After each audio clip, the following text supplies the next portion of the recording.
Chers amis, bonjour. Jacques Lépine, fondateur du Club d'investisseurs immobiliers du Québec, coprésident de la Société de crédit Immo Québec et Capital Infinitum Wealth, prêteur privé. Aujourd'hui, dans la présentation Nominis, nous allons vous présenter le volet résidentiel. Et Marc, dans une entrevue qu'on a eue ensemble, me parle de la recherche à double nom. La recherche à double nom. Je suis curieux, qu'est-ce que c'est exactement? C'est un tout nouvel algorithme qu'on a créé pour aider nos clients qui sont soit à la recherche d'un actif, soit à la recherche d'une entreprise, un individu qui aurait un nouveau financement. En fait, ça s'applique autant à des avocats qu'à monsieur, madame, tout le monde qui voit un immeuble et qui s'intéresse à cet immeuble-là. Alors, une façon économique de pouvoir identifier l'opportunité d'en savoir plus sur l'immeuble, c'est d'aller au rôle municipal, c'est gratuit.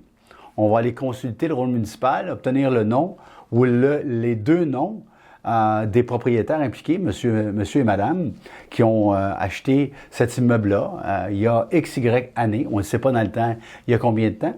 On ne connaît pas l'âge des gens à travers les murs et les rideaux. Et là, avec le rôle municipal, on va découvrir que cet immeuble-là appartient, par exemple, à deux individus. On va en faire un exemple ici. Ça nous permet de voir qu'est-ce qu'il y a de possible à retirer sur ces individus-là. Est-ce que c'est une transaction récente?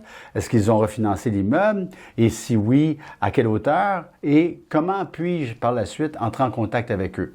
Pour nos clients qui sont des avocats, des huissiers, des syndics, qui sont à la recherche d'actifs immobiliers sur lesquels ils peuvent s'appuyer pour exécuter, par exemple, un jugement, donc inscrire une hypothèque légale sur un jugement, c'est du bonbon. C'est une façon de pouvoir faire une recherche sur des individus qui sont impliqués dans une transaction immobilière parce que souvent, l'entrepreneur va éviter d'avoir des choses à son nom personnel.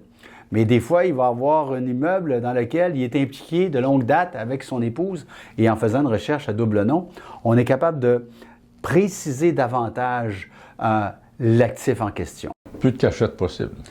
Moins. Moins de cachette possible. Plus de cachette possible, c'est peu probable, mais moins de cachette. Au même titre qu'il y a la recherche à double nom, il y a l'inverse aussi. On a des clients qui me disent, moi je cherche, par exemple, on a connu le temps de la mafia à Montréal dans les meilleures années des Cotroni, par exemple. Aujourd'hui, ils cherchent des gens avec un nom très particulier et ils cherchent Fred Caillou des Pierres à Feu, par exemple. Alors, ils peuvent juste marquer son nom de famille, Caillou, et chercher Caillou pour voir quels sont les noms qui pourraient ressembler à pas qui pourrait ressembler, qui implique le nom de famille Caillou.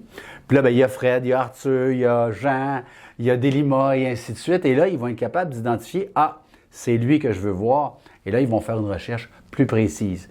Alors, la recherche à double nom, elle est compressée dans les résultats, alors que la recherche sur un nom de famille est très élargie dans les résultats. Les deux nous amènent à des fins différentes, mais c'est la possibilité qu'on peut faire avec Nominis. Excusez-moi. Alors, pour ce qui est de la recherche d'un nom de famille, on va passer notre tour dans le cadre de notre podcast du jour. Mais comme je n'ai rien à cacher, je vais vous montrer ce qui concerne Marc Lalonde et mon épouse, Gracielle Dompierre. Alors, on va inscrire le nom de l'un ou de l'autre avec la petite barre slash à côté, sans espace. Le deuxième nom, pas plus compliqué que ça.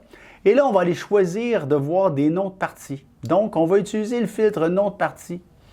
Et on va demander à voir des transactions de nature résidentielle. That's it.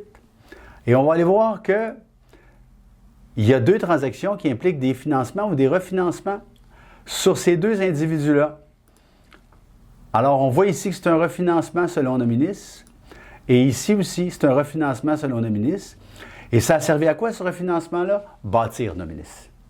Okay. D'accord? Alors, on ne bâtit pas une entreprise avec une injection de capital comme celle qu'il a fallu faire avec Nominis sans effort. Un des efforts, ça a été d'investir à partir de nos immeubles. Et vous en avez la preuve ici. On a réinvesti en faisant du refinancement. Au lieu de le mettre dans l'immobilier, nous, on l'a mis au bénéfice de Nominis pour... Par la suite. Exactement. Merci, Jacques. Ça fait plaisir. Alors, chers amis, merci de votre attention encore une fois.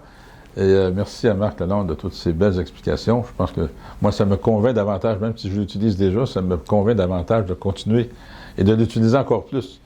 Alors, merci de votre attention. Société de crédit IMO Québec, Capital Infinitum Wealth, vous avez le projet, nous avons le financement. À bientôt.